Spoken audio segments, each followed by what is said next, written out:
o pessoal conversar com o embaixador de um determinado país aí, né, de linha globalista, e eu vi o pessoal só falava mal do Brasil. Um deputado pediu uma audiência com um embaixador de um país aí, só falava mal.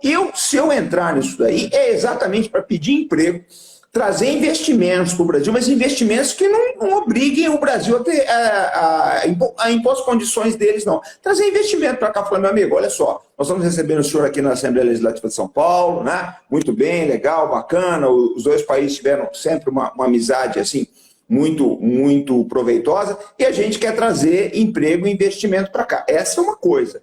E com esse investimento, a gente trabalhar mais, principalmente na área de segurança pública, que está pegando muito aqui em São Paulo, na reindustrialização do Estado. Você mora em São Paulo? Você mora no Rio? Moro em São Paulo atualmente. Então você sabe o que eu estou falando, né?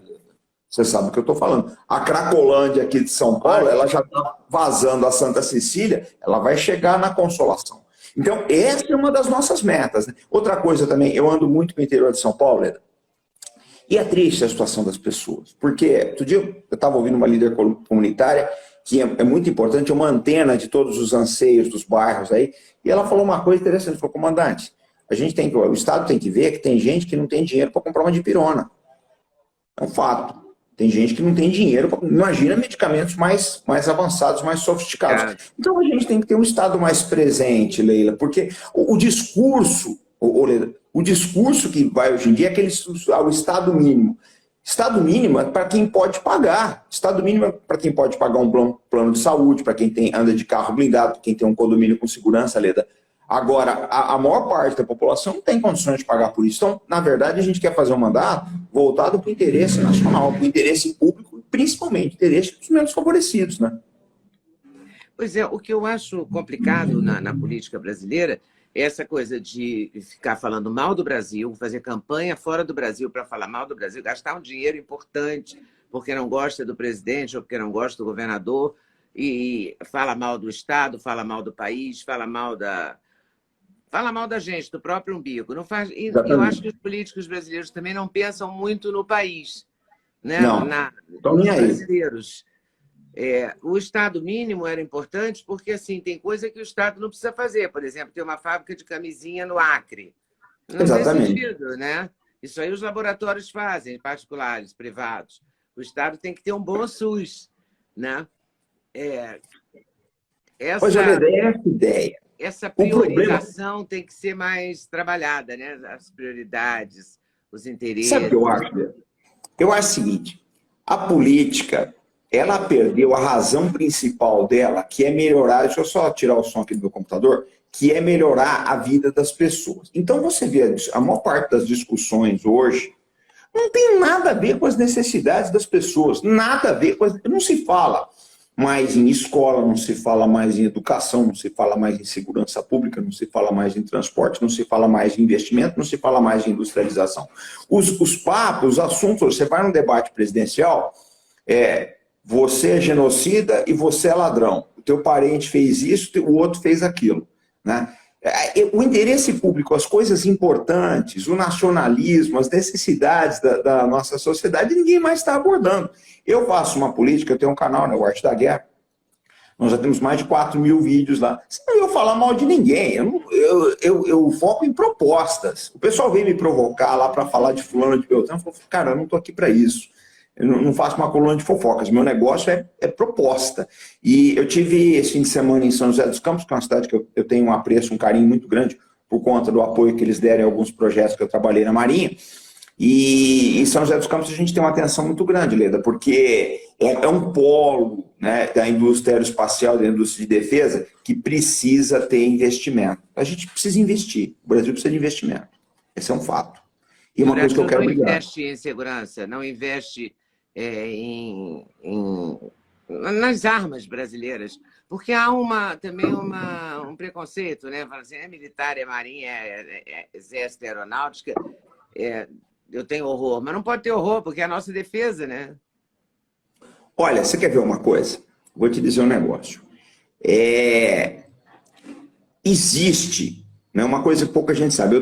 Depois eu vou para uma live na auditoria cidadã da dívida cidadã da Maria Lúcia Fatorelli, eles têm que trazer uma hora aqui. porque ela tem feito umas denúncias maravilhosas sobre o problema da auditoria da dívida pública no Brasil, da rolagem da dívida, etc. Ô Leda, hoje, 50% do nosso orçamento é gasto com pagamento de juros. Então, não vai ter dinheiro para investir. As pessoas vêm no meu canal e reclamam muito do baixo investimento em Forças Armadas. O Brasil investe pouco, investe 1,4%. Aí eles vêm reclamar, falam, porque a Marinha não tem isso, o Exército tem aquilo. Eu falei, meu amigo, mas não depende da Marinha, não depende do Exército, depende da Força Aérea, depende do investimento. E muitas vezes nós nos deparamos com deputados e senadores e até presidentes da República que querem fazer um investimento mais substancial nas Forças Armadas, mas não sobra. E aí você tem um outro problema. Investimento em Força Armada é investimento de longo prazo, de décadas. No meu tempo todo de vida militar, eu vi projetos nascerem e morrerem porque morre investimento de um governo para outro, por uma ou outra priorização, e esse problema do pagamento de juros. Então, o que a gente quer fazer? É ser uma voz na Assembleia Legislativa para levar essas coisas para frente, levar essas pautas para frente, tá?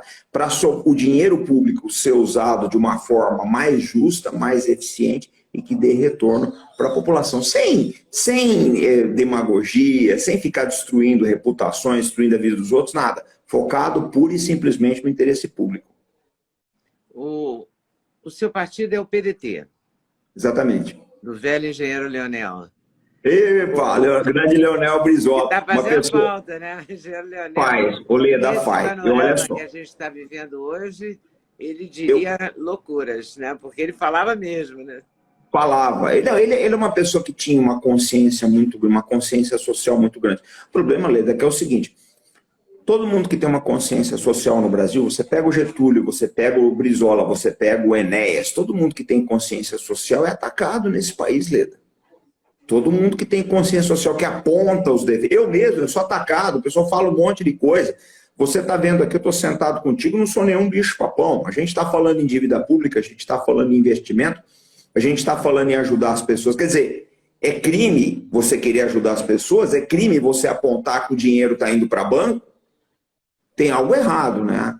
Tem algo errado. E a imprensa dá eco a essas narrativas, né? A imprensa destruiu o Enéas.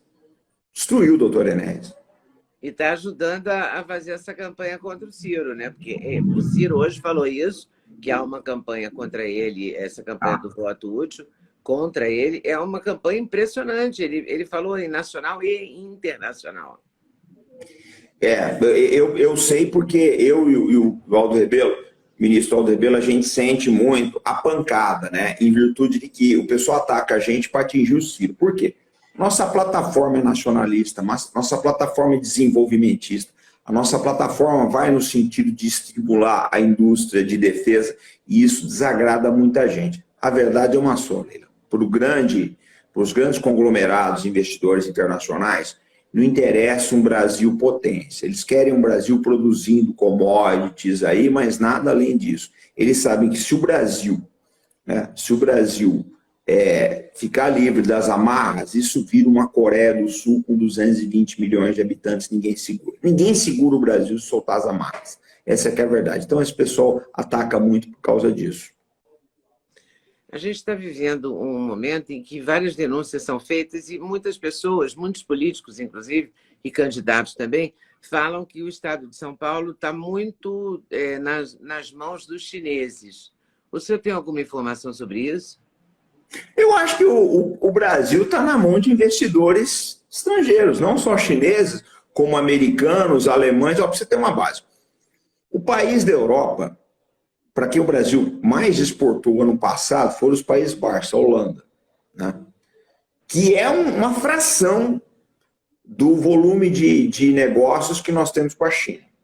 Uma fração mínima com relação aos investimentos chineses aqui. Investimentos, não compra, investimentos.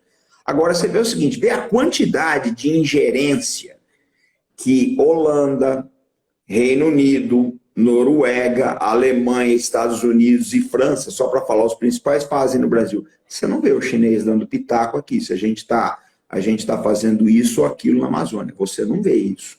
A Giorgia Meloni, que venceu as eleições na Itália agora, ela denunciou isso daí. A ingerência desses conglomerados nos países. Esse é o fato. Então, na verdade, eu acho que... Você quer ver um negócio? Eu estava vendo uma capa da New Yorker hoje, de um sujeito que era mulher, aí tomou uns hormônios, ficou cheio de pelo, aí agora implantou um pênis, né? Essa é a ideologia que os Estados Unidos impõem para o resto do mundo. Você não vê a China nem a Rússia fazer isso. Você não vê. Então, eu vejo a coisa de uma forma muito complicada. Eu acho que se ataca uma coisa que todo mundo faz, que é investir aqui, todos os países investem no Brasil, porque aqui é muito bom para investir, e se tem um preconceito contra os chineses, justamente para se desviar daquilo que os Estados Unidos faz no Brasil. Ó, você vê, a embaixada americana, ela está atacando abertamente o Bolsonaro no Twitter.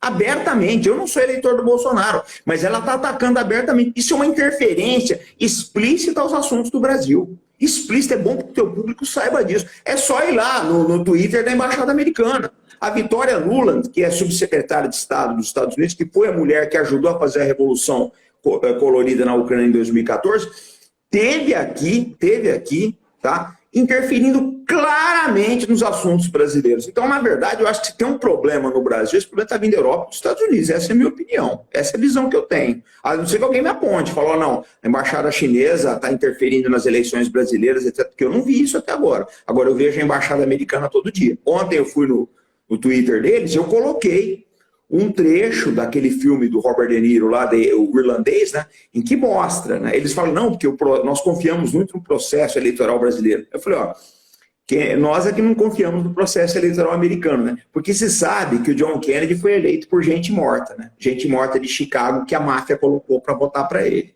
Isso está no próprio filme do Robert De Niro. Isso, até as pulgas, sabe, nos Estados Unidos. E tem todas as suspeitas em relação ao Biden, né? Ah, esse aí... Suspeitas e processos, né? Suspeitas e processos. Oleda, eu vou te falar uma coisa. Essa eleição dos Estados Unidos, ela foi o começo do fim. A eleição do Biden foi o começo do fim, porque deixou os Estados Unidos, Leda, numa situação muito complicada perante o resto do mundo, que todo mundo viu que aquilo não tinha lisura. E outro, o Biden é uma pessoa que ele não tem mais condição de tocar aquilo ali. Você vê, esses dias eu coloquei no Twitter, no vídeo, ele perdido na Casa Branca, ele está perdido, ele é um robô, ele deve estar com algum processo avançado de senilidade. Quem deve estar controlando aquilo são os falcões ali do Departamento de Estado que estão levando aquilo lá e ele só assina, né? É pavoroso o que está acontecendo lá. O Brasil tem muitos problemas. Você falou nos países da Europa, a Noruega tem, o rei da Noruega foi encontrado pelo Vilas Boas na floresta amazônica. Como assim você encontra um rei na floresta amazônica?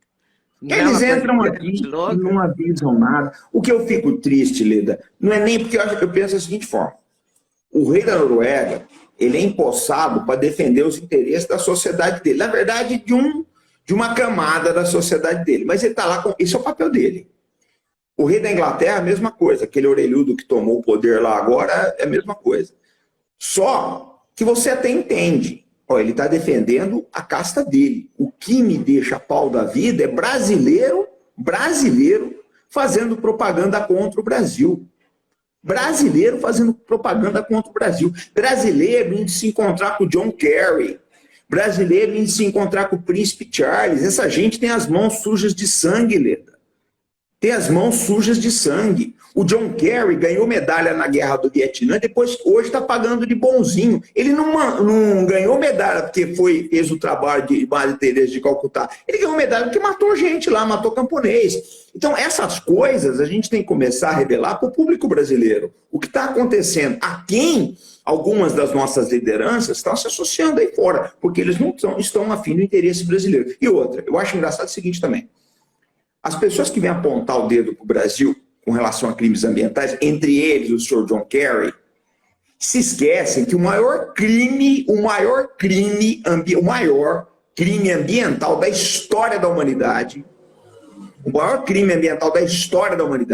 foi perpetrado pelos Estados Unidos na Guerra do Vietnã, que é o Agente Laranja. Eles pulverizaram as florestas do Vietnã com Tordon 155 e milhares de pessoas adoeceram. Até hoje, nasce criança, você vê com o lábio fendido, você acha muito. Pode procurar aí, vítimas do Agente Laranja. E criança com espinha bífida, que já nasce morta, na verdade. Você visita o museu em Hanoi, Tem aquelas crianças no formal, criança com duas cabeças. Está nascendo gente assim até hoje. Foi o maior crime ambiental da história. Que moral que esse país tem para cobrar de quem quer que seja? Que moral que o John Kerry tem para defender a ecologia? Esse homem é cúmplice do maior assassinato ecológico da história da humanidade. Gostou do corte que você acabou de ver? Vale a pena conferir com certeza, né? Então vai conferir muitos outros cortes no canal de cortes Leda Nagli. É claro que a entrevista completa você vai conferir no YouTube Leda Nagli, canal Leda Nagli do YouTube, você não pode perder de jeito nenhum. Valeu, tô te esperando, hein? Vem nessa!